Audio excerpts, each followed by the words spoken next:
Un clin d'œil nostalgique au bon souvenir de l'accession à l'indépendance. C'est à bord de la Cadillac blanche du premier président malgache qu'André Rajoelina passe en revue les troupes 60 ans après. Un défilé militaire très loin de la grande fête prévue initialement. Pas de public, crise sanitaire oblige. Pas un mot non plus dans le discours officiel sur les îles éparses. Rajoelina avait pourtant promis de ramener ses territoires dans le giron de la Grande Île à temps pour cette date anniversaire. Que ce soit aujourd'hui ou dans un an, ou même plus, ça ne fait rien. Et l'essentiel, c'est qu'il y ait une solution qui puisse satisfaire les deux parties.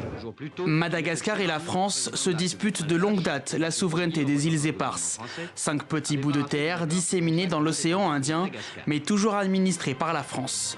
En dépit d'une résolution des Nations Unies datant de 1979, demandant à l'ancien colonisateur de négocier leur restitution.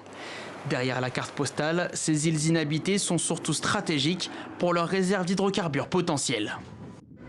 Peu après son élection l'an dernier, le président malgache avait remis le sujet sur la place publique. La récupération de ces îles redevient une priorité. Certains suggèrent d'envoyer des troupes militaires sur ces îles. Soyons sérieux. Nous exigerons le retour de nos droits sur ces îles, mais nous devrons mettre en place un plan de travail et des stratégies bien établies.